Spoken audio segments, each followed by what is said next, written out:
their voices. Nelson Guma rukwebembera barukurinde enyamaishwa mu Rubwindi mu Gahinga Conservation Area nagira ngu obhabire hatakabiro hendwara ya COVID-19 bakaba bakwatanisa no kurwanisa abashuma b'enyamaishwa n'amahanga geherire Uganda bitubwa hateki cyakibasika habwe beragire byatirweho. Guma agambire ebyo mushomo gw'abarukurinde enyamaishwa ababwindi mu Gahinga Conservation Area ogwaba gutebekanisiwe aba International Gorilla Conservation Program ahari Kirijime Guest House omuri Kabale. And there have been efforts to curb these crimes. The challenge we have got lately is because of COVID. Because when everything came to a standstill, you cannot cross to another country.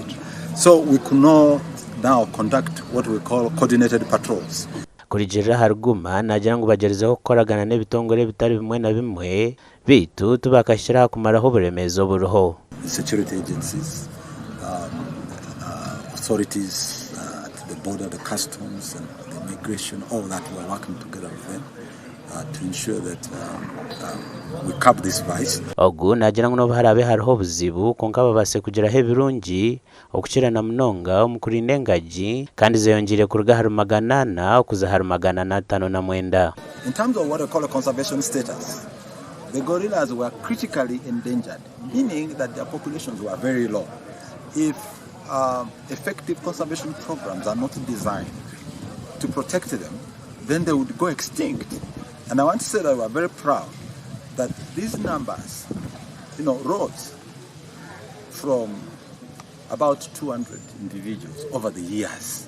So in the whole of the landscape, Uganda, Rwanda, and DRC, we now have 1,063 gorillas, over the 1,000 mark. Tubahwirire omukubara na no kuchondoza ubwinji bw'engaji ukuze eyeyongyeire kumareje emyaka nka 3 kandi tubahwirire no kubahereza ubwenge n'obukugu na nebyume byo kukozesa. Uganda ino bucweka nkaga hari 10 bw'engaji zone zo munsi kandi ebyo burambuzi ne bureto bucweka mwenda harigana omuntu asya yihanga buri mwaka.